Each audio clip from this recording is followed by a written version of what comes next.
The morning sun cast long shadows across Fort Braxton as Captain Sarah Chen adjusted her civilian clothes one final time before stepping out of her rental car. After 18 months deployed overseas, she had finally returned to American soil. But her homecoming wasn't exactly what she had imagined. Instead of a warm welcome ceremony, she found herself arriving at a base that didn't know she was coming, wearing jeans and a simple blue sweater that concealed the rank insignia that would have immediately identified her as an officer. Sarah had always been petite, standing barely 5 feet 4 inches tall, with a youthful face that made her look younger than her 28 years. Her long black hair was pulled back in a simple ponytail, and without her uniform she could easily be mistaken for a college student visiting the base. This had been both an advantage and a disadvantage throughout her military career, but today it would prove to be particularly interesting. She had driven straight from the airport after a delayed flight, and her luggage containing her uniforms was somewhere between Dallas and North Carolina. The administrative office had told her to report to Building 47 to process her return paperwork, but they hadn't mentioned that the building was currently under renovation, with temporary offices scattered across 3 different locations. As Sarah walked across the base, she noticed the familiar sounds and smells that reminded her why she had chosen military life. The crisp commands echoing from the training grounds, the smell of diesel fuel from the motor pool, and the sight of young soldiers moving with purpose all brought back memories of her early days as a second lieutenant. But there was something different about this base, something she couldn't quite put her finger on. She approached what appeared to be a temporary information desk set up outside Building 47, where a young private was sorting through papers with obvious frustration. The nameplate on his temporary desk read PFC Martinez, and he looked up as she approached. "Excuse me," Sarah said politely. "I'm looking for the personnel office. I need to process some return paperwork." Private Martinez looked her up and down with barely concealed annoyance. "Ma'am, this is a military installation. Visitors need to check in at the main gate and get an escort. You can't just wander around here." Sarah smiled patiently. "I'm not a visitor. I'm military personnel reporting for duty. My flight was delayed and my uniforms are lost somewhere in transit. Could you please direct me to the right office?" The private's expression grew more skeptical. "Military personnel? What's your rank in unit?" "I'm Captain Chen, returning from deployment. I just need to know where the personnel office has been moved to during the renovation." Private Martinez let out a short laugh. "Right. Look, miss, I don't know what kind of game you're playing, but impersonating an officer is a serious offense. Why don't you head back to the gate and sort this out properly?" Before Sarah could respond, a loud voice boomed across the area. "Martinez! What's the holdup over there? We've got real work to do." The voice belonged to Sergeant First Class David Thompson, a man whose physical presence commanded attention. Standing 6 feet 2 inches tall with broad shoulders and arms that strained against his uniform sleeves, he looked like he had stepped out of a military recruitment poster. His dark hair was cut in a perfect high and tight style, and his green eyes held the confidence of someone who had spent 15 years in the Army and knew his place in the hierarchy. Sergeant Thompson had worked his way up from private, earning respect through dedication and an unwavering commitment to military discipline. He had served 3 tours overseas, earned multiple commendations, and was known throughout the base for his ability to whip new recruits into shape. What he was not known for was his patience with what he perceived as civilian interference in military operations. As Thompson approached, Sarah noticed the way other soldiers automatically straightened their posture and moved with more purpose. This was clearly someone who commanded respect, and she found herself curious about his background. "Sergeant Thompson," Private Martinez called out, relief evident in his voice. "This civilian is claiming to be a captain. She says she's here to process paperwork, but she's not in uniform and has no identification." Thompson's eyes fixed on Sarah with the intensity of someone accustomed to sizing up threats quickly. His gaze traveled from her casual clothes to her relaxed posture, and she could see him categorizing her as a potential problem that needed to be dealt with efficiently. "Ma'am," Thompson said, his voice carrying the authority of years spent commanding soldiers, "I don't know what you're trying to accomplish here, but this is a secure military facility. Impersonating an officer is a federal offense that carries serious consequences." Sarah maintained her calm demeanor, though she was beginning to feel the frustration of the situation. Sergeant, I understand your concern, but I am Captain Sarah Chen. My flight from Germany was delayed, my luggage with my uniforms was lost, and I'm simply trying to report for duty and process my return paperwork. Thompson's expression hardened. In his experience, real officers didn't show up in civilian clothes making excuses. Real officers had their documentation in order, wore their uniforms with pride, and commanded respect through their bearing. This young woman, despite her confident manner of speaking, looked more like a college student who had wandered onto the base by mistake. Documentation, Thompson demanded, extending his hand. Military ID, orders, anything that proves you are who you claim to be.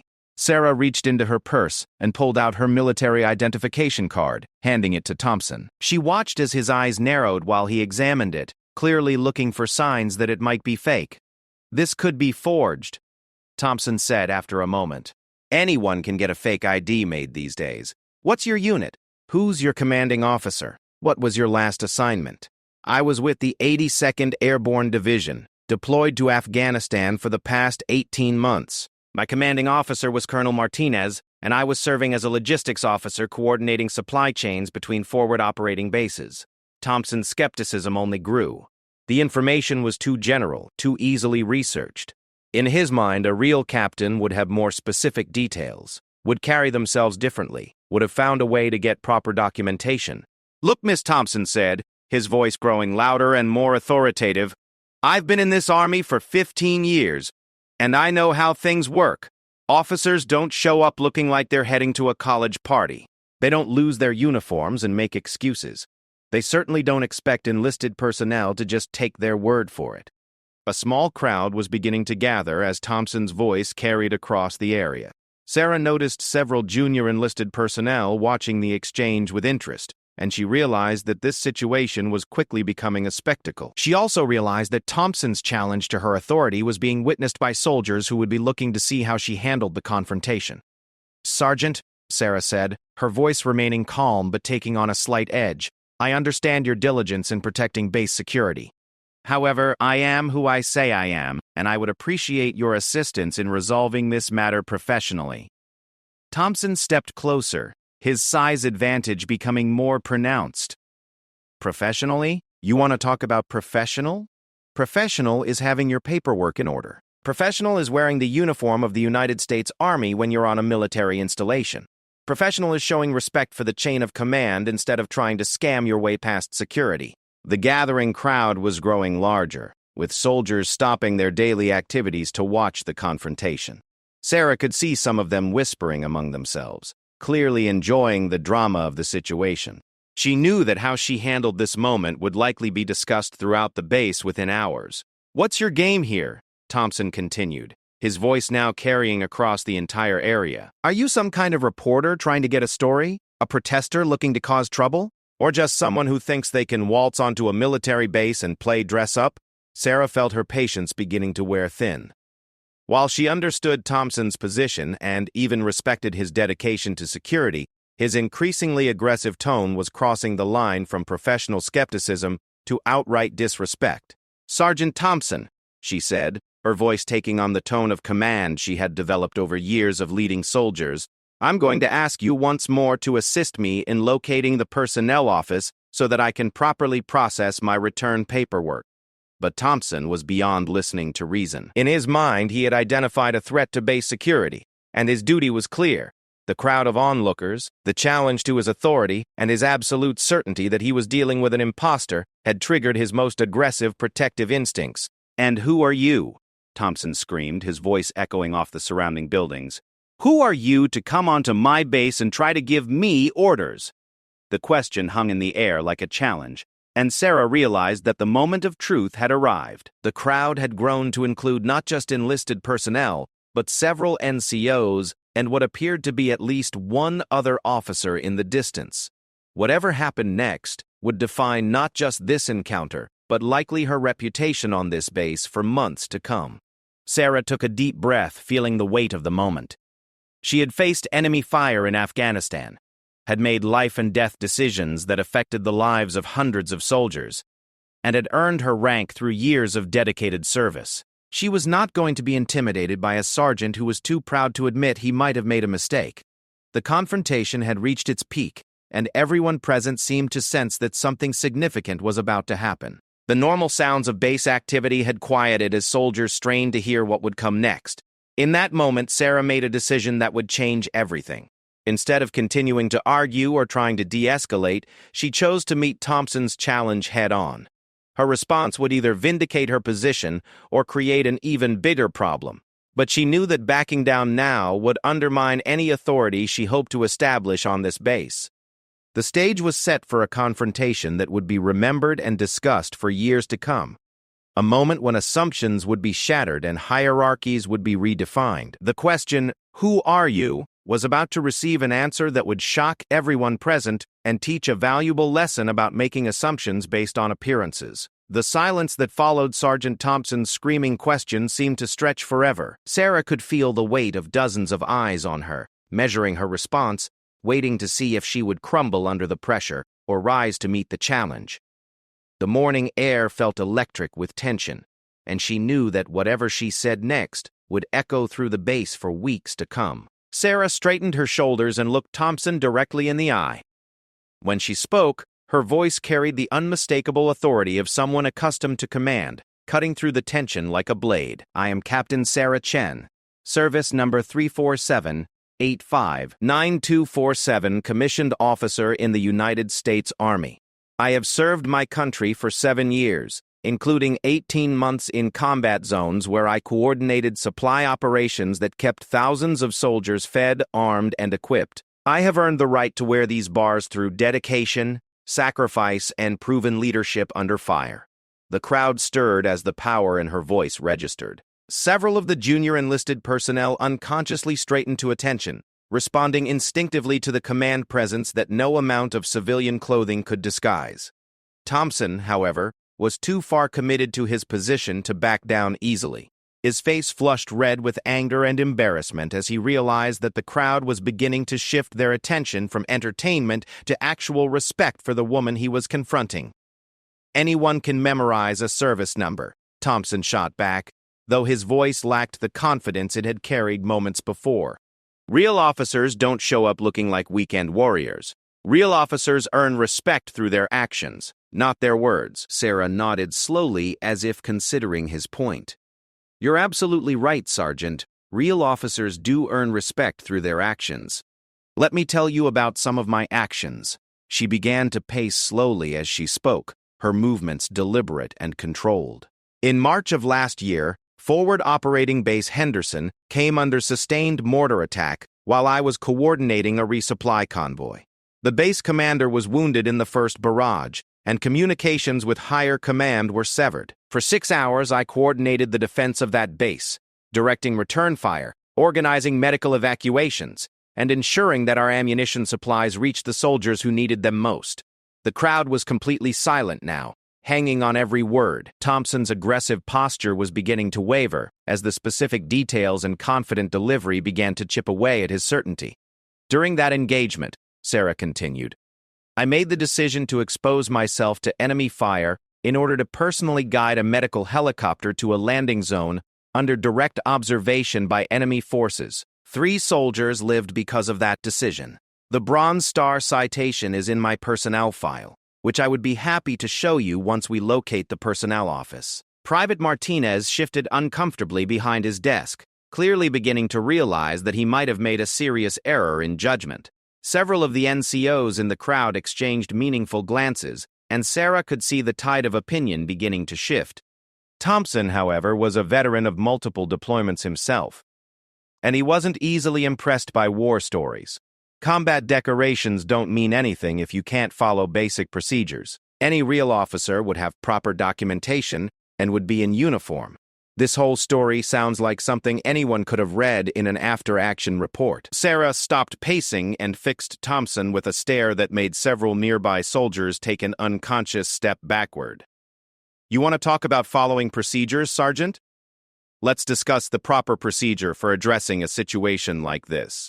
She gestured toward the crowd that had gathered. "According to Army Regulation 60020, When a soldier has reasonable doubt about someone's identity or authority, the proper procedure is to request documentation, which I provided. If that documentation appears questionable, the next step is to contact the military police or the duty officer to verify identity through official channels. Thompson's jaw tightened as he realized where she was going with this. Instead, Sarah continued, you chose to publicly humiliate someone you believed to be impersonating an officer, creating a spectacle that has now drawn the attention of half the base. Even if I were an imposter, your handling of this situation would be a textbook example of how not to maintain security while preserving good order and discipline. A murmur ran through the crowd as soldiers began to appreciate the tactical nature of Sarah's response. She wasn't just defending herself, she was systematically dismantling Thompson's position using the same regulations and procedures he claimed to champion. Furthermore, Sarah said, her voice gaining strength, you have now spent 15 minutes arguing with someone you believe to be a civilian, allowing them to gather detailed information about base layout, security procedures, and personnel. If I were actually a threat, you would have given me everything I needed to plan an attack while satisfying your ego with a public confrontation. Thompson's face was now completely red, and Sarah could see the exact moment when his anger shifted from confidence to the desperate fury of someone who realizes they may have made a career-ending mistake. This is ridiculous, Thompson said, his voice rising again. I don't care what stories you tell or what regulations you quote. You show up here dressed like a college kid, with no proper identification, making demands and expect me to just salute and ask how high you want me to jump? That's not how the real army works. The crowd stirred uneasily at Thompson's increasingly disrespectful tone. Several senior NCOs were beginning to look genuinely concerned about how far their colleague was willing to take this confrontation. Sarah decided it was time to escalate her response. Sergeant Thompson, you are now directly insubordinate to what you acknowledge might be a commissioned officer. Even if you have doubts about my identity, your behavior is inappropriate and unprofessional. Insubordinate? Thompson laughed harshly. Lady, you can't be insubordinate to someone who isn't really an officer. And I'm telling you right now, there's no way you outrank me. No way in hell. The words hung in the air like a gauntlet thrown down in challenge. Sarah realized that Thompson had now crossed a line from which there would be no easy retreat. His pride and his certainty had combined to create a situation where backing down would be almost impossible for him. She also realized that this confrontation had become about much more than just her identity. It had become a test case for every assumption about leadership, authority, and respect that existed on this base. The soldiers watching weren't just seeing a dispute between two individuals. They were witnessing a fundamental challenge to the idea that rank and authority could be determined by appearance and assumptions. At that moment, a new voice cut through the tension like a knife through butter. What in God's name is going on here? Everyone turned to see Command Sergeant Major Patricia Williams approaching with the measured stride of someone accustomed to commanding immediate attention and respect. CSM Williams was a legend on the base, a 30-year veteran with silver hair pulled back in a regulation bun and eyes that had seen everything the Army could throw at her. Her presence immediately changed the dynamic of the entire situation. Williams surveyed the scene with the practiced eye of someone who had dealt with every conceivable type of military crisis. She took in the crowd of onlookers, Thompson's aggressive posture, Sarah's calm but alert stance, and the general atmosphere of tension that permeated the area. Sergeant Thompson, Williams said, her voice carrying the quiet authority that only comes from decades of leadership, would you care to explain why you're conducting what appears to be an interrogation in the middle of the base with half the garrison watching? Thompson snapped to attention, his military bearing returning automatically in the presence of the Command Sergeant Major, CSM Williams. This civilian is impersonating an officer and attempting to gain unauthorized access to base facilities. I'm conducting security procedures as required by regulation. Williams turned her attention to Sarah, and their eyes met in a moment of mutual assessment. Sarah could see the experienced NCO taking in every detail, from her posture to her expression, to the way she held herself under pressure. And you are? Williams asked, her tone neutral but expectant. Captain Sarah Chen, reporting for duty after deployment. Command Sergeant Major. I arrived this morning after a delayed flight. My luggage containing my uniforms was lost in transit, and I'm attempting to locate the personnel office to process my return paperwork. Williams nodded slowly, then turned back to Thompson. Sergeant, did you request official verification of this officer's identity through proper channels? Thompson's hesitation was answer enough, but he pressed on. Command Sergeant Major, look at her. Does she look like an officer to you? Real captains don't show up dressed for a weekend at the mall. The comment drew a sharp intake of breath from several members of the crowd, and Sarah could see Williams' expression harden slightly. The command sergeant major had spent 3 decades fighting assumptions about what female soldiers could and couldn't do, and Thompson's comment had just touched on one of her most sensitive professional issues. Sergeant Thompson, Williams said, her voice dropping to a tone that made nearby soldiers unconsciously take a step back. In my 30 years of service, I have learned that the uniform does not make the soldier.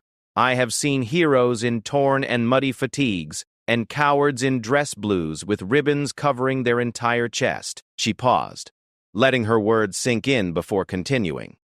More importantly, I have seen too many good soldiers make career-ending mistakes because they let their assumptions override their judgment and their training. Thompson's face was now pale beneath his earlier flush, as he began to realize that his position was becoming increasingly untenable. Williams pulled out her phone and dialed a number from memory. Personnel office? This is CSM Williams. I need an immediate verification on Captain Sarah Chen. Recently returned from deployment. Yes, I'll wait.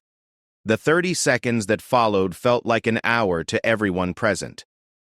Thompson stood at rigid attention, his earlier confidence now replaced by the growing fear that he had just made the biggest mistake of his military career. Sarah remained calm, but she could feel her heart racing as she realized that the next few moments would determine not just the outcome of this confrontation, but likely her entire experience at this base. The crowd had grown to include what appeared to be nearly 50 soldiers of various ranks, all drawn by the spectacle and now trapped by the drama of waiting for official verification. The normal routine of the base had ground to a halt as everyone focused on this single confrontation. Williams' phone buzzed with the return call, and every person present strained to hear her side of the conversation. Yes, Bronze Star, airborne qualified questioner. Logistics officer, 18 months in theater. Williams' expression remained neutral as she listened to the details. Thank you. That's all I needed to know. She hung up the phone and looked directly at Thompson, her expression unreadable. Sergeant Thompson, she said slowly. Captain Chen is exactly who she says she is. She is a decorated combat veteran with an exemplary record who is reporting for duty at this installation. The words hit Thompson like a physical blow, and Sarah could see him struggling to process the implications of what he had just learned. The crowd stirred with whispers and exchanged glances as the reality of the situation began to sink in. But Williams wasn't finished. She turned to address the entire crowd, her voice carrying clearly across the area. Let this be a lesson to every soldier present. Respect is earned through actions, not assumptions. Authority comes from proven leadership, not from appearances. And the moment you let your prejudices override your professionalism is the moment you stop being the soldier this army needs you to be. The command in her voice was absolute, and Sarah could see soldiers throughout the crowd straightening with renewed attention to military bearing and discipline. The aftermath of Command Sergeant Major Williams' confirmation hung in the air like smoke after an explosion. Sergeant Thompson stood frozen at attention, his mind racing as he tried to process the magnitude of his mistake. Around him, the crowd of onlookers began to shift uncomfortably, realizing they had just witnessed what would undoubtedly become one of the most talked-about incidents in the base's recent history. Sarah watched Thompson's face cycle through a series of emotions: disbelief, recognition, and finally the dawning horror of understanding exactly what he had done. She felt a mixture of vindication and sympathy for the man who had just learned that his assumptions had led him into a confrontation with a superior officer. Williams stepped closer to Thompson, her voice dropping to a level that only he and those immediately nearby could hear. Sergeant, you have approximately 30 seconds to figure out how you're going to handle this situation. I suggest you choose your next words very carefully. Thompson's training kicked in, overriding his personal embarrassment and shock. He snapped to the position of attention and executed a sharp salute directed at Sarah. "Captain Chen, I sincerely apologize for my unprofessional conduct. I was wrong to question your identity and authority, and I take full responsibility for my actions." Sarah returned the salute crisply, her movements sharp and precise despite her civilian clothing. "Thank you, Sergeant Thompson. I accept your apology." But even as she spoke the words, Sarah could see that Thompson's apology, while necessary, was only the beginning of a much more complex situation. The public nature of their confrontation meant that the resolution would have to be equally public, and the lessons learned would need to be applied not just to Thompson, but to everyone who had witnessed the exchange. William seemed to read her thoughts. "Captain Chen, I believe you were looking for the personnel office to complete your in-processing. Sergeant Thompson, you will personally escort Captain Chen to the correct location and ensure that her paperwork is processed expeditiously." Thompson nodded sharply. "Yes. Command Sergeant Major.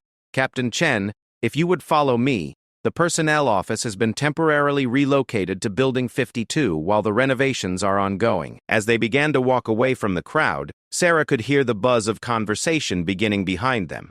She knew that by evening, every soldier on the base would have heard some version of what had just happened, and by tomorrow, the story would likely be embellished beyond recognition. The walk to Building 52 was initially awkward, with Thompson maintaining a formal military bearing while clearly struggling with how to address the situation. Sarah decided to break the silence. "Sergeant Thompson, how long have you been stationed here?" "2 years, ma'am. I transferred here from Fort Campbell after my last deployment." Sarah nodded. "And your deployment experience?" 3 tours, ma'am. Iraq twice and Afghanistan once. I was a squad leader with the 101st Airborne." As they walked, Sarah began to understand Thompson better. He was clearly a dedicated soldier with significant combat experience, someone who had earned his rank through hard work and proven leadership. His mistake hadn't come from laziness or incompetence, but from the same protective instincts that had probably served him well in combat situations. "Sergeant, can I ask you something?" Thompson looked nervous but nodded. "Yes, ma'am. What made you so certain I wasn't an officer?" Thompson was quiet for a long moment, clearly struggling with how to answer honestly without making the situation worse. Finally, he spoke. "Ma'am, in my experience, officers carry themselves differently. They dress differently, they speak differently, and they command respect just by walking into a room. You looked normal." Sarah considered his answer. "And what do you think officers should look like?" "Confident, ma'am. Professional, like they belong in charge." "And you didn't think I looked confident or professional?" Thompson stopped walking and turned to face her, his expression earnest. "Ma'am, with respect, you looked confident and you spoke professionally. But you looked young, and you were dressed like any civilian who might be visiting the base. In my mind, real officers don't make mistakes with their uniforms or their paperwork." Sarah smiled slightly. "Sergeant, I've been in the Army for 7 years, and I've made more mistakes than I care to count. I've shown up to formations with mismatched boots, I've forgotten important briefings, and I once got lost on my own base during a field exercise. Making mistakes doesn't make someone less of an officer. It makes them human." They had reached Building 52, a temporary structure that housed several administrative offices during the ongoing renovation project. As they approached the entrance, Thompson held the door open for her, and Sarah could see him still processing their conversation. Inside, the personnel office was a hive of activity, with several clerks processing paperwork for soldiers at various stages of their military careers. The senior clerk, a staff sergeant named Rodriguez, looked up as they approached. "Can I help you?" Thompson stepped forward. "Staff Sergeant Rodriguez, this is Captain Chen reporting for duty after deployment.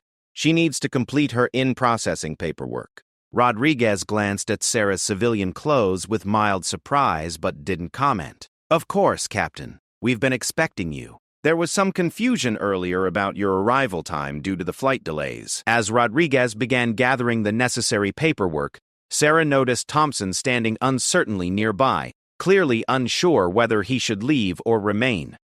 "Sergeant Thompson," Sarah said, "thank you for escorting me here. I imagine you have other duties to attend to." Thompson hesitated. "Ma'am, if I may, I'd like to stay and ensure that everything goes smoothly with your in-processing. It's the least I can do after my earlier mistake." Sarah studied his face and saw genuine remorse and a desire to make amends. "That's not necessary, Sergeant, but I appreciate the offer." "Please, ma'am. I'd feel better knowing that I helped resolve the situation I created." Sarah nodded. "Very well. Thank you." Over the next hour, as Sarah worked through the administrative requirements of returning to duty, she found herself having several informal conversations with Thompson. She learned that he had grown up in a small town in Texas, had joined the Army straight out of high school, and had worked his way up through the enlisted ranks through determination and hard work. Thompson, in turn, learned that Sarah had graduated from West Point, had chosen logistics as her specialty because she wanted to ensure that frontline soldiers had everything they needed to succeed, and had volunteered for deployment because she believed officers should share the same risks as the soldiers they led. As they talked, Sarah began to see past the confrontational sergeant who had challenged her authority to the dedicated professional who genuinely cared about military standards and the security of his base. Thompson, meanwhile, began to understand that his assumptions about what an officer should look and act like had been shaped by limited experience and unconscious biases. "Ma'am," Thompson said during a break in the paperwork process, "can I ask you something that might be out of line?" "Go ahead, Sergeant. How do you handle it when people underestimate you because of how you look?" Sarah considered the question carefully. "It used to frustrate me more than it does now. Early in my career, I felt like I had to prove myself constantly, and I sometimes overcompensated by being more aggressive or demanding than was necessary." She paused, thinking about her experiences over the years. "I've learned that respect isn't something you can demand, it's something you earn through consistent actions over time. Some people will always underestimate you based on their preconceptions, but that says more about their limitations than yours." Thompson nodded thoughtfully. "I never really thought about it that way, ma'am. I guess I've been lucky that people usually take me seriously because of my size and experience." "Physical presence can be an advantage," Sarah agreed, "but it's not a substitute for competence and character. The best leaders I've served under have earned their authority through their decisions and their dedication to their soldiers, not through their ability to intimidate people." Staff Sergeant Rodriguez returned with a stack of completed forms. "Captain Chen, your in-processing is complete. Your temporary quarters assignment is in Building 15, and your household goods should arrive within the next few days. Is there anything else you need?" "Actually, yes," Sarah said. "I'd like to schedule a meeting with the base commander to introduce myself and discuss my assignment." "Of course, ma'am. Colonel Harrison's office can see you tomorrow morning at 0800 if that works for you." As they prepared to leave the personnel office, Thompson surprised Sarah with another question. "Ma'am, would it be appropriate for me to ask you about your deployment experience? I'm interested in the logistics challenges you faced." Sarah smiled. "I'd be happy to discuss that, Sergeant. The coordination between different units and agencies was one of the most complex aspects of the job." They walked back toward the main part of the base, their conversation now focused on professional topics, rather than the tension that had marked their initial encounter. Sarah found herself appreciating Thompson's genuine interest in learning from her experiences, while Thompson discovered that his assumptions about officers being out of touch with enlisted concerns were not always accurate. As they passed the area where their confrontation had taken place earlier, they could see that normal base activities had resumed. However, Sarah noticed that several soldiers watched them with obvious curiosity, clearly wondering about the outcome of the morning's events. "Sergeant," Sarah said, "I think we're going to be the subject of conversation for quite a while." Thompson looked uncomfortable. "Yes, ma'am. I'm sorry about that. I should have handled the situation more professionally from the beginning." "The situation is what it is now," Sarah replied. "The question is what we do going forward. This could become a negative story about conflict and disrespect, or it could become a positive example of how people can work through misunderstandings and learn from their mistakes." Thompson looked at her with surprise. "You'd be willing to frame it that way, ma'am, even after how I treated you?" Sarah stopped walking and turned to face him. "Sergeant Thompson, you made a mistake based on assumptions and preconceptions. But when you realized your error, you immediately took responsibility and apologized. You spent the last hour trying to make amends and learning from the experience. That's exactly the kind of professional growth I want to see in the soldiers I work with." For the first time since their initial confrontation, Thompson smiled. "Thank you, ma'am. That means a lot coming from you. As they reached the point where their paths diverged, Sarah extended her hand to Thompson. Sergeant, I look forward to working with you on this base. I have a feeling we're both going to learn a lot from each other. Thompson shook her hand firmly. Yes, ma'am. And Captain, if you ever need anything or if there's any way I can help with your transition to the base, please don't hesitate to ask. As Sarah watched Thompson walk away, she reflected on how dramatically the day had changed from its confrontational beginning. What had started as a challenge to her authority had evolved into an opportunity for mutual understanding and professional growth. She knew that the story of their encounter would spread throughout the base, but she hoped that the lesson people would take away would be about the importance of looking beyond surface appearances and giving people the chance to prove themselves through their actions rather than their adherence to expectations. The afternoon sun was beginning to set as Sarah made her way to her temporary quarters, tired but satisfied with how the day had ultimately resolved. Tomorrow would bring new challenges and opportunities, but she felt confident that her first day back had established a foundation for success. 3 weeks later, Captain Sarah Chen stood in the conference room of the base headquarters, reviewing the logistics plan she had developed for the upcoming joint training exercise. The morning sunlight streamed through the windows, illuminating maps and charts that covered most of the available wall space. In the weeks since her arrival, she had thrown herself into her new assignment with characteristic determination, working to understand the unique challenges and requirements of Fort Braxton. Her reputation on the base had evolved significantly since that first dramatic day. The story of her confrontation with Sergeant Thompson had indeed spread throughout the installation, but rather than becoming a cautionary tale about conflict and insubordination, it had become something more nuanced and instructive. The door opened, and Colonel Harrison entered, followed by several other officers and senior NCOs who would be participating in the morning briefing. Among them was Sergeant First Class Thompson, who had become an unexpected ally in Sarah's efforts to understand the practical realities of base operations. "Good morning, Captain Chen," Colonel Harrison said. "I understand you have a comprehensive briefing prepared for us today." "Yes, sir," Sarah replied, moving to the front of the room. "I've spent the past 3 weeks analyzing our current logistics capabilities and identifying areas where we can improve efficiency and readiness for the upcoming exercise." As the attendees took their seats, Sarah noticed the comfortable working relationship that had developed between herself and the various personnel in the room. The initial skepticism that had marked her first day had been replaced by professional respect earned through consistent competence and genuine concern for the welfare of the soldiers under her responsibility. "Before we begin," Colonel Harrison said, "I want to address something that's been brought to my attention. Sergeant Thompson, would you please stand?" Thompson rose from his seat, his expression uncertain about what was coming next. "3 weeks ago," the colonel continued, "there was an incident involving Sergeant Thompson and Captain Chen that could have become a significant problem for this command. Instead, it became an example of how professional soldiers handle mistakes and learn from them." Sarah watched Thompson's face as the colonel spoke, remembering their conversation from that first day and how much their working relationship had evolved since then. "Sergeant Thompson," Colonel Harrison said, "Command Sergeant Major Williams has briefed me on your actions following the initial incident. Your willingness to acknowledge your mistake, take responsibility for your actions, and work to rebuild trust has been exemplary. This is exactly the kind of professional growth we want to see from our NCOs." Thompson's relief was visible as he responded, "Thank you, sir. Captain Chen has been very generous in helping me understand the situation from a different perspective.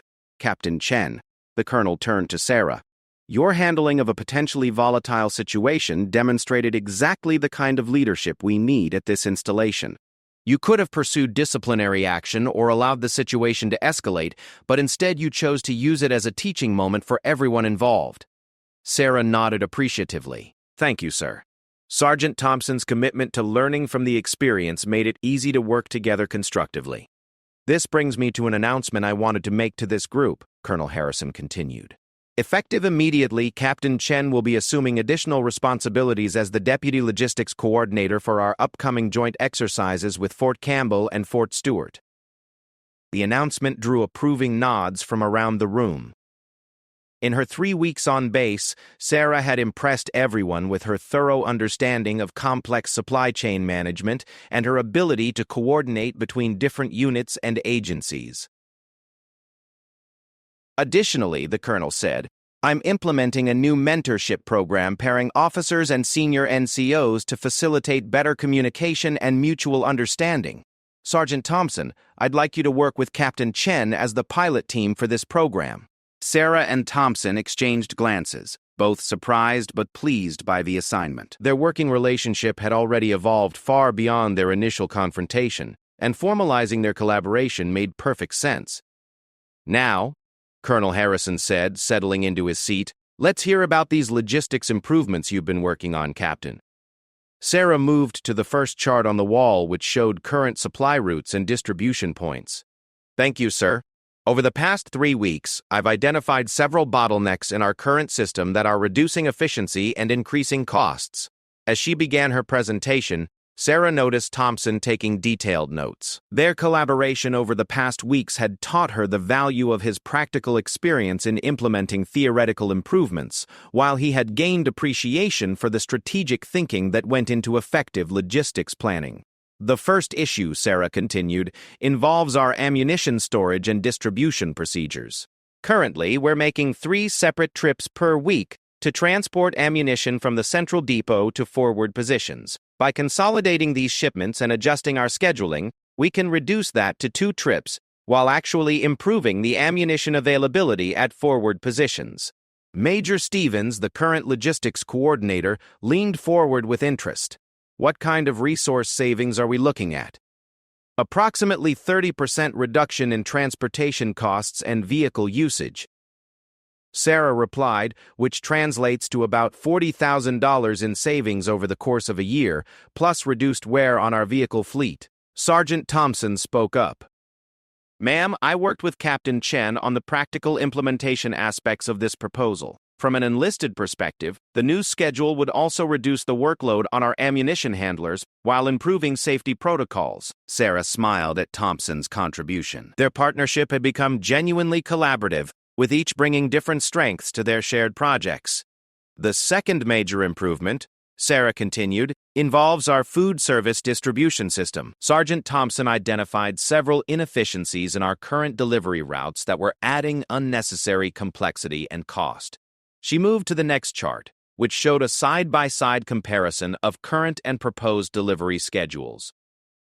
By restructuring our delivery routes based on Sergeant Thompson's recommendations and combining them with improved inventory management, we can reduce food waste by approximately 20%, while ensuring that all dining facilities receive fresh supplies on a more predictable schedule. Command Sergeant Major Williams nodded approvingly. Captain Chen, this kind of practical improvement is exactly what we need. Too often we get caught up in theoretical solutions that don't translate well to real-world implementation. That's been one of the most valuable aspects of working with Sergeant Thompson, Sarah replied. His field experience has helped me understand the difference between what looks good on paper and what actually works in practice. As the briefing continued, Sarah presented several more improvements that she and Thompson had developed together. Each proposal demonstrated the benefit of combining theoretical knowledge with practical experience, strategic thinking with tactical implementation. The final recommendation I want to present, Sarah said, is actually broader than logistics. Based on my observations over the past 3 weeks, I believe we have an opportunity to improve communication and coordination between officers and NCOs across all specialties. Colonel Harrison leaned back in his chair, clearly interested in where she was going with this. The incident on my first day highlighted some assumptions and communication gaps that I believe exist throughout our organization, Sarah continued. Officers sometimes assume that NCOs understand the strategic reasoning behind decisions, while NCOs sometimes assume that officers don't understand the practical challenges of implementation. She gestured toward Thompson. My collaboration with Sergeant Thompson has shown me how much more effective we can be when we actively work to bridge those gaps. The mentorship program that Colonel Harrison mentioned is an excellent start, but I think we can do more. Such as? Major Stevens asked. Cross-training opportunities, for one, Sarah replied. Officers spending time with enlisted personnel to understand the practical aspects of implementation. and NCOs participating in planning sessions to provide input on feasibility and resource requirements. Sergeant Thompson added, "Ma'am, from the NCO perspective, I think there would be a lot of enthusiasm for having more input in the planning process. Often we see problems or opportunities that aren't obvious from the strategic level." "I like this direction," Colonel Harrison said. "Captain Chen, I'd like you to develop a more detailed proposal for expanding communication and collaboration between officers and NCOs. Work with Sergeant Thompson and Command Sergeant Major Williams to ensure it addresses the practical concerns of implementation." As the briefing concluded, Sarah felt a sense of satisfaction that went beyond the successful presentation of her logistics improvements. The experience of working through her initial confrontation with Thompson had taught her valuable lessons about leadership, communication, and the importance of building bridges rather than walls. After the meeting, Thompson approached her as she was gathering her materials. "Ma'am, I wanted to thank you again for how you've handled everything since that first day. I learned a lot from watching how you turned a negative situation into something positive." Sarah looked up from her papers. "Sergeant, I think we both learned from that experience. I certainly gained a better understanding of how my actions and decisions look from the perspective of the soldiers who have to implement them. If I may ask, ma'am, do you think things would have been different if I had approached the situation more professionally from the beginning?" Sarah considered the question carefully. "Honestly, Sergeant, I think the underlying issues would have remained the same. Your challenge to my authority forced both of us to examine our assumptions and work harder to understand each other's perspectives. A more polite initial encounter might have allowed us to avoid dealing with those fundamental communication gaps." Thompson nodded thoughtfully. "So you're saying the confrontation was actually useful?" "I'm saying that how we handled the aftermath was useful," Sarah corrected. "The confrontation itself was painful and potentially damaging, but your willingness to acknowledge your mistake and my willingness to work with you rather than against you turned it into an opportunity for growth." As they walked out of the conference room together, Sarah reflected on how much her life at Fort Braxton had changed since that first dramatic day. She had found her place in the organization, earned the respect of her colleagues, and developed working relationships that she knew would benefit both her career and the soldiers she served. The base around them bustled with the normal activity of military life. Soldiers in training, vehicles moving supplies, the constant sound of purposeful activity that characterized a well-functioning installation. But Sarah now understood the human dynamics that made it all work, the complex relationships between rank and respect, authority and competence, assumption and reality. "Sergeant Thompson," she said as they reached the point where their paths diverged, "I have a feeling our mentorship program is going to be very successful." Thompson smiled. "Yes, ma'am. And Captain, thank you for teaching me that respect isn't just about rank or appearances. It's about recognizing the value that each person brings to the mission." As Sarah walked toward her office, she thought about the lessons she had learned not just about logistics and leadership, but about the importance of looking beyond surface assumptions to understand the real person underneath. The question, "And who are you?" that had been screamed at her in anger had ultimately led to a much deeper understanding of who she was as an officer and a leader. The story of her confrontation with Sergeant Thompson had indeed become legendary on the base, but not in the way either of them had initially expected.